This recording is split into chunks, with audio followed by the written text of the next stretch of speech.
Hi, good evening, my dear students. How are you? Fine, good. Firstly, you are welcome my YouTube channels, Royal Physicist Reaxing.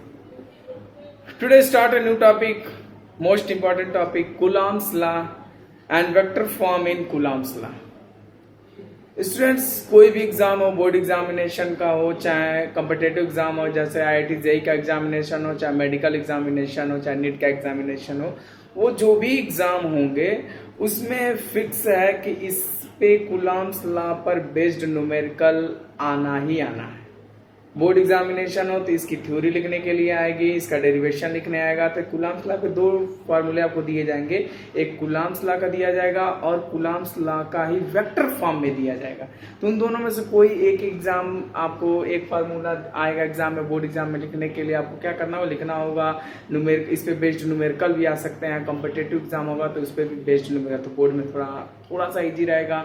और जब medical line में जाएंगे, IIT JEE line में, तो थोड़ा सा conceptual critical condition आएगा पूछने के लिए। तो देखिए कूलम्ब्स लॉ क्या कहा था कि ऑलरेडी हमने पिछले लेक्चर में कुछ कूलम्ब्स लॉ के बारे में बता दिया था।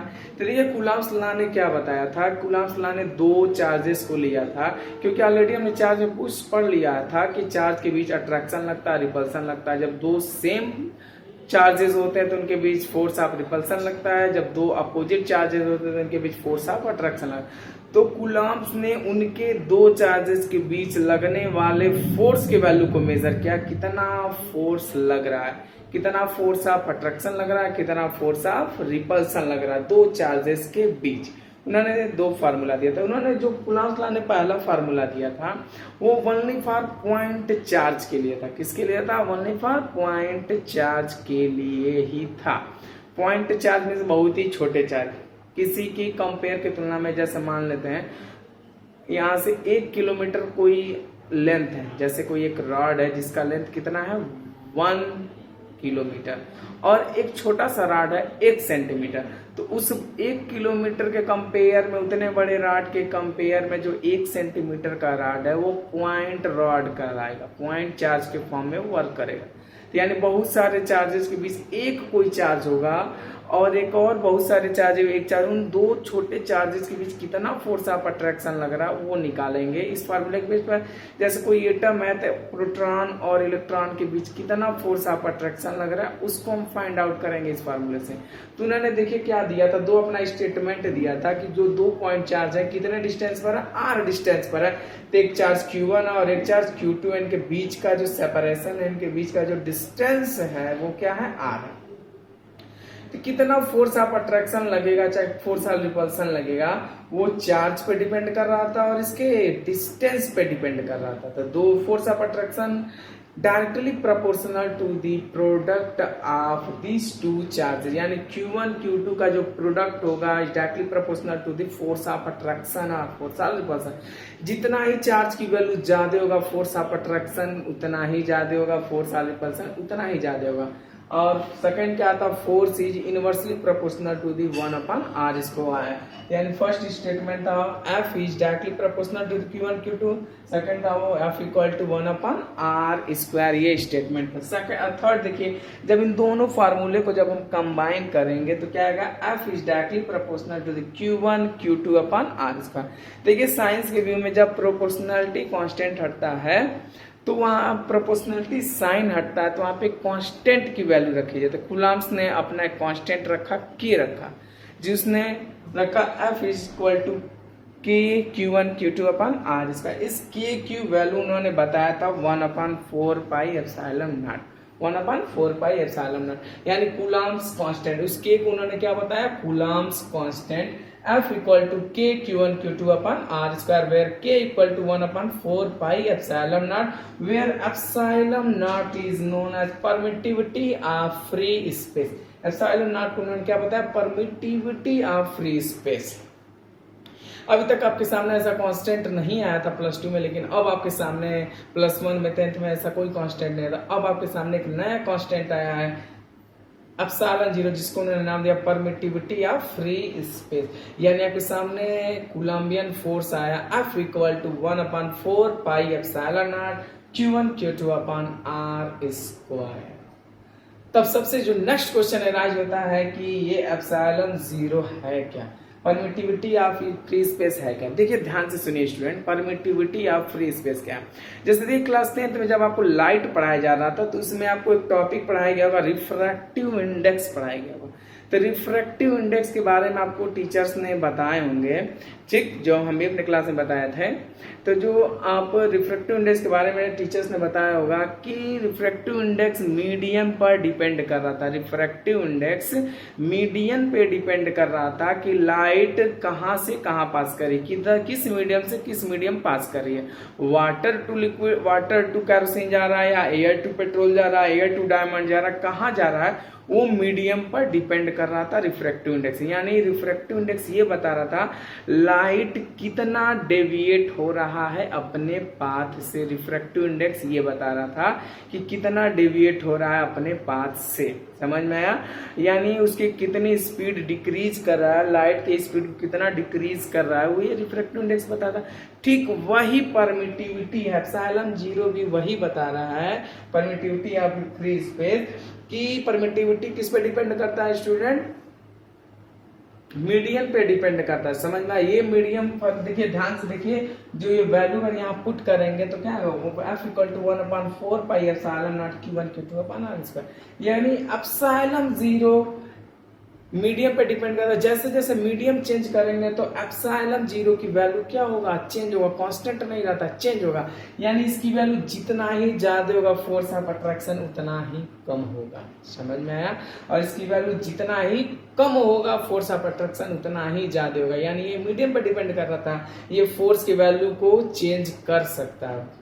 परमिटिविटी ऑफ फ्री स्पेस क्या कर रहा था, उनके मीडियम पे डिपेंड कर रहा था कि उनके बीच कितना फोर्स ऑफ अट्रैक्शन लगेगा। मींस अगर ये जो फार्मूला दिया गया है ओनली इन फ्री स्पेस में अप्लाई करेंगे, यानी एयर में, वैक्यूम में, फ्री स्पेस में इस फार्मूला को यूज करेंगे 1/4 pi epsilon not q1 q2 upon r square only in free space. यानी एयर में यूज करेंगे, जहां एयर में एप्सिलॉन जीरो की वैल्यू होता है 8.85 into 10 to the power -12 coulomb square पर newton metre square. Epsilon zero यानी परमिटिविटी ऑफ फ्री स्पेस की जो वैल्यू होता है 8.85 into 10 to the power -12 coulomb square पर न्यूटन मीटर स्क्वायर। समझ में? Are you getting my point? यानी आपके सामने कूलम्बियन फोर्स की वैल्यू है 1/4 pi epsilon not q1 q2 upon r square, where epsilon zero is known as permittivity of free space. The value is epsilon zero equal to 8.85 into 10 to the power -12 coulomb square पर newton metre square. समझ में? जहां नहीं समझ में आएगा तुरंत message कर दीजिएगा, पूछ सकते हैं। अब सपोज दैट ये दो चार्ज एयर में रखा गया था, फ्री स्पेस में रखा गया था, ये आपके सामने फोर्स आएगा। Suppose that when a charge is placed in any medium, यानी किसी अनदर मीडियम में रखा गया, वाटर में रखा गया। सपोज दैट यही दोनों चार्ज इतने ही r डिस्टेंस पर कहीं वाटर में रख दिया गया, कैरोसिन ऑयल में रख दिया गया, पेट्रोल में, डीजल में, डायमंड में, मतलब HG में, कहीं भी एक अनदर मीडियम में रख दिया गया, तो वहां पे देखिए एफ फोर्स ऑफ अट्रैक्शन की वैल्यू चेंज हो गया। फोर्स ऑफ अट्रैक्शन की वैल्यू क्या हो गया, चेंज हो गया।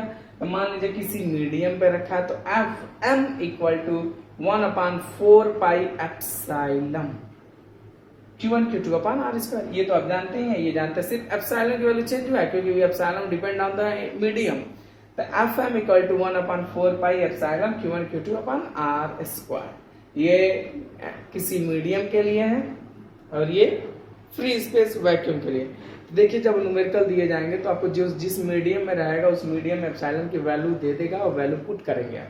समझ में? ये वैल्यू ये फ्री स्पेस के लिए, किसी मीडियम, अगर इन दोनों फ्री स्पेस और किसी मीडियम के बीच के force of attraction coulombian force को डिवाइड करेंगे F अपॉन Fn, यानी इक्वेशन 2 और इक्वेशन 1 को डिवाइड करेंगे तो F अपॉन Fn की वैल्यू क्या आएगा, epsilon upon epsilon zero. Epsilon upon epsilon zero, इन दोनों को एप्सिलॉन r से डिनोट करते हैं। एप्सिलॉन अपॉन एप्सिलॉन जीरो की जो वैल्यू है उसको बोलेंगे एप्सिलॉन r। रिलेटिविटी परमिटिविटी इसको बोलेंगे, रिलेटिविटी परमिटिविटी बोलेंगे, जिसको k से डिनोट करेंगे, जिसको हम बोल सकते हैं डाई इलेक्ट्रिक कांस्टेंट। इस k को क्या बोलेंगे, एप्सिलॉन को डाई इलेक्ट्रिक कांस्टेंट बोलेंगे, जो नेक्स्ट 2 लेक्चर बाद की हम बात कर रहे हैं उसमें आपको बताया जाएगा डाइलेक्ट्रिक कांस्टेंट क्या है। लेकिन आपने सिर्फ ये जाना कि कूलम्बियन फोर्स क्या होता है 1/4πε0 Q1 Q2/r²। और यही दो चार्ज अगर किसी मीडियम में रख दिया गया तो क्या होगा 1/4πε Q1 Q2/r²। समझ में, नोट कर सकते हैं इसको। ठीक, देखिए नेक्स्ट टॉपिक क्या है। नेक्स्ट टॉपिक है वेक्टर फॉर्म इन कूलम्बियन फोर्स। ठीक, ध्यान से देखिए, कूलम्ब्स लॉ किस फॉर्म में, वेक्टर फॉर्म में। देखिए क्या होता है वेक्टर फॉर्म में, ध्यान से देखिएगा। मान लेते हैं ये दो चार्जेस हैं, यही था, एक है Q1 और ये क्या है Q2। समझ में, इन दोनों के बीच का डिस्टेंस क्या है, मॉड वेक्टर r। दोनों के बीच का डिस्टेंस क्या है, magnitude vector mod of vector r। ठीक, अब देखिए ये मान ले ये Q1 Q2 पर फोर्स लगा रहा होगा, अब Q2 Q1 पर फोर्स लगा रहा होगा। तो सपोज दैट मान लीजिए इनके बीच जो फोर्स लग रहा होगा ऐसे कुछ लग रहा होगा, तो इस पर फोर्स लग रहा होगा F12 यानी फोर्स ऑन 1 ड्यू टू 2, यानी F12 का मतलब पॉइंट चार्ज 1 पर किसके द्वारा लग रहा होगा, 2 के द्वारा लग रहा होगा। थोड़ा बड़ा लिख देते हैं। ठीक, इस पर जो फोर्स लग रहा होगा F21 यानी फोर्स ऑन 2 ड्यू टू 1, यानी इस पर जो फोर्स लग रहा होगा तो लग रहा, यानी दोनों फोर्स रिपल्सिव, यानी ये दो कौन सा चार्ज है पॉजिटिव, ये भी कौन सा चार्ज है पॉजिटिव, यानी दोनों पॉजिटिव चार्ज है, दोनों के बीच कौन सा फोर्स लग रहा होगा, रिपल्सिव फोर्स लग रहा होगा। कौन सा फोर्स, रिपल्सिव फोर्स लग रहा होगा। इनके बीच का डिस्टेंस क्या है, मॉड r, चाहे वेक्टर r। ठीक, जिसको हम as a position vector form में बोलेंगे। आपको प्लस में वेक्टर के बारे में पता है होगा।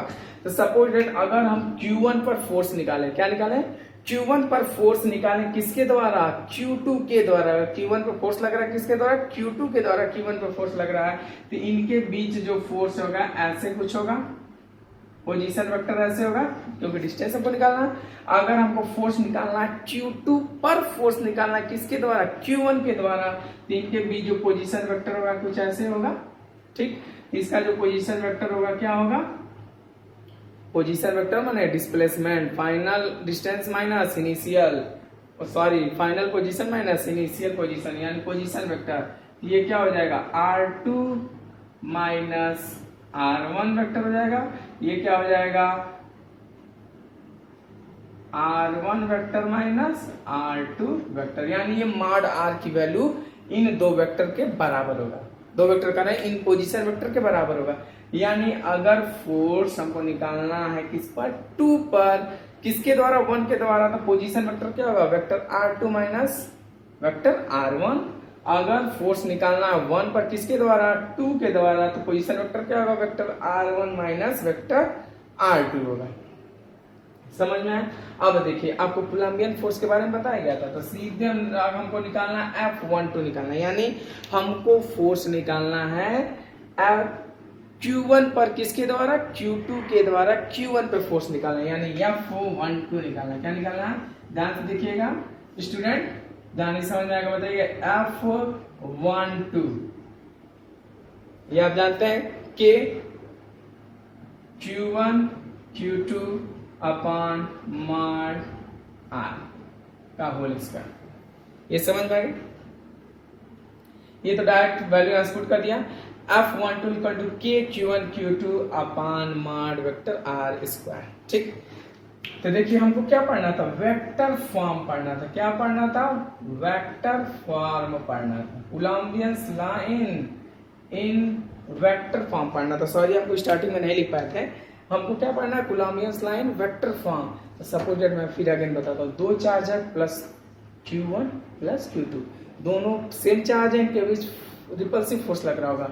तो Q2 Q1 पर फोर्स लगा रहा होगा, Q1 Q2 पर फोर्स लगा रहा होगा। Q2 जब Q1 पे लगा रहा होगा तो F12 फोर्स लगा रहा होगा, और Q1 Q2 पे जब फोर्स लगा रहा होगा तो F21 लगा रहा होगा। इन दोनों के बीच का जो पोजीशन वेक्टर, जो इनके बीच का सेपरेशन होगा, उसको हम डिनोट करेंगे मॉड में, मैग्नीट्यूड फॉर्म में, यानी पॉजिटिव हो सकता है, निगेटिव हो सकता है। इसमें मॉड में लगाया गया मैग्नीट्यूड में, vector R mod of vector, इसको क्या पढ़ेंगे मॉड ऑफ वेक्टर आर, क्योंकि आपको +1 में वेक्टर पढ़ाया गया था। अरे सर अब +1 की कहाँ से इसमें बात लेते हैं, तो ये तो हम तो यूज़ करना ही पड़ेगा। लेकिन आपको देखिए थोड़ा थोड़ा टाइम मिले तो आप +1 की चीज़ों को आप पढ़ना स्टार्ट कर दीजिए, क्योंकि आपको इलेक्ट्रिसिटी में और मैग्नेटिज्म में वेक्टर के बारे में कुछ ज़्यादा ही यूज किया जाएगा। तो इसलिए फर्स्टली काइंडली रिक्वेस्ट है आपसे जो +2 में आ गए हैं वो कम से कम +1 का जो वेक्टर का जो चैप्टर है, position vector, null vector, zero vector, कैसे वेक्टर निकाला जाता है, कैसे मैग्नीट्यूड निकाला जाता है, कैसे रिजल्टेंट निकाला जाता है, काइंडली रिक्वेस्ट है वो वेक्टर के चैप्टर को पढ़ लेंगे। समझ में आया? नहीं तो मैं +1 का लेक्चर अगले दिन से बनाऊंगा पोजीशन वेक्टर का, तो उसमें आप पढ़ सकते हैं। जब तक नहीं बनना तब तक आप बुक से पढ़ लीजिएगा। ये मॉड ऑफ वेक्टर आर है, ठीक। अगर हमको फोर्स निकालना है 1 पर किसके द्वारा, 2 के द्वारा, तो F12। तो अगर 1 पर निकालना है 2 के द्वारा तो पोजीशन वेक्टर क्या होगा, vector R1 minus vector R2। अगर 2 पर निकालना है 1 के द्वारा तो वेक्टर R2 माइनस R1, ठीक। तो हमको निकालना F12 निकालना, ठीक, F12 निकालना। तो F12 जानते हैं K Q1 Q2 upon mod of vector R, समझना, मॉड ऑफ वेक्टर R, ठीक। तो ये कौन सा फॉर्म है, वेक्टर फॉर्म है। कौन सा फॉर्म है, वेक्टर फॉर्म है। लेकिन ये जो वैल्यू लिखा गया स्केलर फॉर्म में लिखा गया। किस फॉर्म में लिखा गया, स्केलर फॉर्म में लिखा है। इसको हमको कन्वर्ट करेंगे किसमें, वेक्टर फॉर्म में। और स्केलर और वेक्टर में डिफरेंस होता है बेटा। स्केलर क्या होता है, ओनली मैग्नीट्यूड होता है, यानी स्केलर को डिनोट करने के लिए सिर्फ और सिर्फ मैग्नीट्यूड की जरूरत पड़ता है। लेकिन वेक्टर को डिनोट करने के लिए डायरेक्शन की भी जरूरत पड़ेगा और मैग्नीट्यूड की भी जरूरत पड़ेगा। तो देखिए आपको जब +1 में जब वेक्टर पढ़ाया जा रहा था तो किसी चीज को स्केलर को वेक्टर में जब कन्वर्ट कर रहे थे तो उसमें हम क्या कर रहे थे, यूनिट वेक्टर से मल्टीप्लाई कर दे रहे थे, तो हमको क्या मिल जाता है, डायरेक्शन मिल जाता है। तो इसका हमको क्या निकालना होगा, यूनिट वेक्टर निकालना होगा। समझ में आया? तो F12 = K Q1 Q2 upon mod of vector R, यहाँ पे क्या निकाल देंगे, मॉड ऑफ वेक्टर आर का क्या निकाल देंगे, यूनिट वेक्टर निकाल देंगे। क्या निकाल देंगे, यूनिट वेक्टर। आपको एग्जांपल में दिखा देते हैं। यूनिट वेक्टर बराबर क्या होता है, वेक्टर ए, मान लेते इसका यूनिट निकालना है वेक्टर ए का। Unit vector A = vector A upon mod of vector A. समझ में आया? यूनिट वेक्टर बराबर vector A upon mod of vector A, उसी के फॉर्म में यूनिट वेक्टर है। इसको कन्वर्ट कर किसमें कन्वर्ट हो गया, अब इसको डायरेक्शन मिल गया। अब इसको क्या कर देंगे, हम कन्वर्ट कर देंगे। आपके सामने आप कुछ नहीं करना, आपको मिल चुका है formula. F12 = K Q1 Q2 upon, अब इसको क्या कर देंगे, चेंज कर देंगे। अब इसको देखिए ऐसे भी लिख सकते हैं, वेक्टर R को 1 पर निकालना है तो R1 माइनस R2, इसको कैसे लिख सकते हैं, ऐसे लिख सकते हैं R1 माइनस R2, ठीक, यूनिट वेक्टर हो गया। इसको इस फॉर्म में क्या कर देंगे, चेंज कर देंगे। तो F12 = K Q1 Q2 upon mod R1 vector R1 minus vector R2 का होल स्क्वायर। इसको चेंज कर देंगे यूनिट वेक्टर को वेक्टर ए, यानी इसको कैसे कर सकते हैं, vector R1 minus vector R2 upon vector A, vector R1 minus vector R2। समझ में? ऐसे क्या कर सकते हैं, हम चेंज कर सकते हैं। समझ में? मॉड यहाँ, सॉरी मॉड यहाँ नहीं लगेगा, मॉड हम नीचे लगाएंगे, vector A upon mod of vector A, ठीक। अब देखिए आपके सामने नया फॉर्मूला आया। अब देखिए ध्यान से देखिएगा, F12 हो जाएगा K Q1 Q2 अपन, देखिए स्क्वायर है और एक और टर्म है तो क्या हो जाएगा, क्यूब में क्या हो जाएगा, कन्वर्ट हो जाएगा। समझ में आया? देखिए ध्यान से, तो mod R1 minus mod R2 का होल क्यूब। अब यहाँ पे क्या हो जाएगा, R1 माइनस R2। समझ में आया? ये आपका किस फॉर्म में हो गया, वेक्टर फॉर्म में। आपके सामने एक फार्मूला लिख दिया गया, किस फॉर्म में लिख दिया गया, वेक्टर फॉर्म में क्या कर दिया गया, लिख दिया गया। समझ में आया? लिख नहीं रहा थोड़ा, इसको हम क्या कर देते हैं, सेट कर देते हैं, ठीक। वेक्टर फॉर्म में देखिए मैं फिर से बताता हूँ, F12 = K Q1 Q2 upon mod R = अभी यहाँ तक तो क्या था, स्केलर फॉर्म में था, मैग्नीट्यूड था। इसको हमने क्या यूज कर दिया, यूनिट वेक्टर यूज किया। यूनिट वेक्टर क्या बताएगा, डायरेक्शन, यानी ये किसमें कन्वर्ट हो जाएगा, वेक्टर फॉर्म में। आप जानते हैं यूनिट वेक्टर बराबर क्या होता है, vector A upon mod of vector A. तो F12 equal to K Q1 Q2 upon mod R1 minus R2 का होल स्क्वायर। इतना तो आप पहले से जानते थे, क्योंकि वेक्टर R यही डिनोट कर रहा है, यही पोजीशन वेक्टर क्या कर रहा है, डिनोट कर रहा है। अब ये क्या यूनिट वेक्टर हो गया, यूनिट वेक्टर को किसमें कन्वर्ट कर दिया, vector A upon mod of vector A, इस फॉर्म में क्या कर दिया, चेंज कर दिया। समझ में आया। अब ये दोनों क्या होगा, स्क्वायर फॉर्म में है, और एक माइनस फॉर्म में मल्टीप्लाई करेंगे तो क्या होगा, क्यूब फॉर्म में हो गया। और vector R1 minus vector R2, ये कौन सा फॉर्मूला होगा, कूलम्बियन फोर्स इन वेक्टर फॉर्म में होगा। इसी तरह F12 है, इसी तरह F21 भी क्या कर सकते हैं, निकाल सकते हैं। जैसे F21 की वैल्यू क्या होगा, ध्यान से देखिए। F21 की जो वैल्यू आएगा आपके सामने, F21 की जो वैल्यू निकल के आएगा, F21 की जो वैल्यू आएगा के Q1 Q2 अपान मॉड R2 माइनस R1 का whole cube vector R2 minus vector R1। ये कौन सा फॉर्मूला हो गया, vector F21 force on 2 due to the 1 हो गया।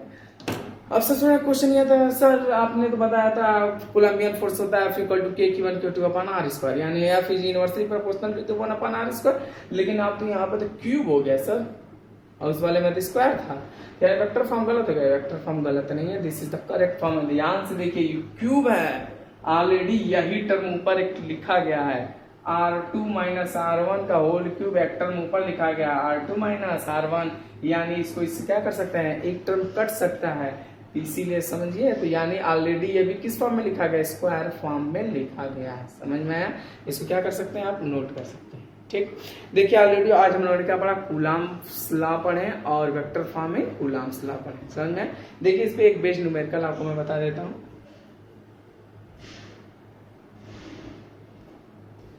इस पे आप ट्राई कीजिएगा घर पर। ठीक, find the ratio of, question है, ध्यान से देखिए, find the ratio of F E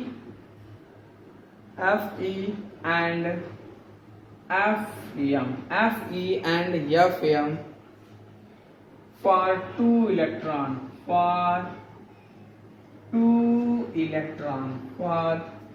electron placed at same distance,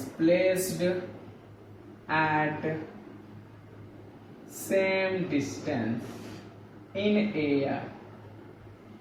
ठीक, Fe का मतलब force in electrostatics force, Fm का मतलब ग्रेविटेशनल फोर्स। समझ में, सॉरी Fm का सॉरी Fg ग्रेविटेशनल फोर्स, यानी दो चार्जेस हैं इलेक्ट्रॉन के, इनके बीच फोर्स ऑफ अट्रैक्शन निकालना है। एक बार इलेक्ट्रोस्टैटिक्स निकालेंगे कूलम्बियन फोर्स, और एक न्यूटन्स लॉ का निकालेंगे। तो दो, क्योंकि इलेक्ट्रॉन है तो इनके पास मास है, जब मास है तो इनके बीच क्या लगेगा, फोर्स ऑफ अट्रैक्शन लगेगा। समझ में आया। तो इनके बीच फोर्स ऑफ अट्रैक्शन भी लगेगा, फोर्स ऑफ रिपल्सन भी लगेगा, और जब मास को कंटेन कर रहे हैं तो इनके बीच ऑलरेडी फोर्स ऑफ अट्रैक्शन लगेगा। तो ग्रेविटेशनल फोर्स की तरह लगेगा और इलेक्ट्रोस्टैटिक्स फोर्स की तरह लगेगा। हमको क्या करना है, फाइंड आउट करना है। समझ में, आपके ऑलरेडी फार्मूला जानते हैं, Fe इक्वल टू हो जाएगा 1/4 pi epsilon not Q1 Q2 upon R square, और Fg इक्वल टू क्या होता है, G/m1m2 अपान R स्क्वायर। समझ में, फार्मूला पहले लिख देते हैं। F इक्वल टू क्या हो जाएगा, 1/4 pi epsilon not Q1 Q2 upon R square, और Fg इक्वल टू क्या हो जाएगा, G/m1m2 अपान R स्क्वायर। ये हो गया। इन दोनों के रेशियो को पूछ रहा है, क्या कर रहा है, इन दोनों को रेशियो पूछ रहा है। समझ में आया। ठीक, ऑलरेडी देखिए आप Q1, अब इलेक्ट्रॉन का चार्ज कितना होता है, 1.6 × 10⁻⁻⁻19 कूलम्ब होता है। समझ में आया। और कैपिटल जी की वैल्यू क्या होता है 6.67 into 10 to the power 6.67 into 10 to the power -11 होता है। इलेक्ट्रॉन का जो मास होता है कितना होता है 9.1 into 9 into 10 to the power -31 kg होता है। इलेक्ट्रो के की वैल्यू कितना होता है 9 इंटू 10 टू द पावर 9। समझ में आया? अब देखिए सीधे वैल्यू को पुट करते हैं, क्या निकाल देते हैं F E upon F G. ध्यान से देखिए जी और 1/4 पाई एप्सिलॉन जी की वैल्यू को आप जानते हैं। एफ ई माने इसकी value 9 into 10 to the power 9 upon ये जी की वैल्यू क्या होता है 6.67 10 टू द पावर -11। समझ में आया? अब ध्यान से देखिए आर स्क्वायर और आर स्क्वायर क्या हो जाएगा कैंसिल आउट। जब इसका रेशियो लेंगे तो आर स्क्वायर क्या हो जाएगा कैंसिल हो जाएगा। और Q1 Q2 दोनों इलेक्ट्रॉन है तो चार्ज क्या है सेम है। Q1 Q2 दोनों चार्ज सेम है, दोनों इलेक्ट्रॉन तो मास सेम है, यानी Q का स्क्वायर और M का स्क्वायर। यानी मेनली आपका क्या हो जाएगा चार्ज क्या है, चार्ज कितना 1.6 इंटू 10 टू द पावर -19 का स्क्वायर हो जाएगा और 9 इंटू 10 टू द पावर -31 का क्या हो जाएगा स्क्वायर हो जाएगा। समझ आया? ये समझ में आया? F E upon F G का रेशियो आप फार्मूला पुट करेंगे तो आप समझ जाएंगे। और देखिए आपके सामने आया F E upon F G, ये जब फाइंड आउट करेंगे तो अप्रोक्सीमेटली आएगा 10 to the power 42 10 to the power 42 आएगा। यानी कुल मिला जुला के यहाँ पर मैं लिख देता हूँ, यानी कुल मिला जुला के आएगा एफ ई इक्वल टू क्या हो जाएगा 10 to the power 42 F G. यानी फोर्स ऑफ इलेक्ट्रोस्टैटिक्स यानी चार्जेस के बीच जो ग्रेविटेशनल फोर्स लगेगा वो बहुत ही कम होगा इलेक्ट्रोस्टैटिक से। कितने टाइम 10 टू द पावर 42 यानी 10 टू द पावर 40 के रेंज में electrostatics force are more stronger than gravitational force. समझ में आया? ठीक, तो आज हम लोगों ने पढ़ा कूलम्बियन फोर्स और वेक्टर फॉर्म इन कूलम्बिया। इसको क्या कर सकते हैं आप नोट भी कर सकते हैं, स्क्रीनशॉट ले सकते हैं। जहां नहीं समझ में आएगा आप क्या करेंगे पूछ सकते हैं। देखिए आपको जो फार्मूला बताया गया कूलम्बियन फोर्स और वेक्टर फॉर्म, इस पर आप दो इलेक्ट्रॉन्स के बीच, दो प्रोटॉन्स के बीच, किन्हीं दो चार्जेस के बीच कितने डिस्टेंस सेपरेशन पे आप क्या कर सकते हैं न्यूमेरिकल लगा सकते हैं। जो न्यूमेरिकल नहीं आएगा क्या कर सकते हैं आप पूछ सकते हैं। समझ में? बाकी हम लोग नेक्स्ट सेक्शन पढ़ेंगे।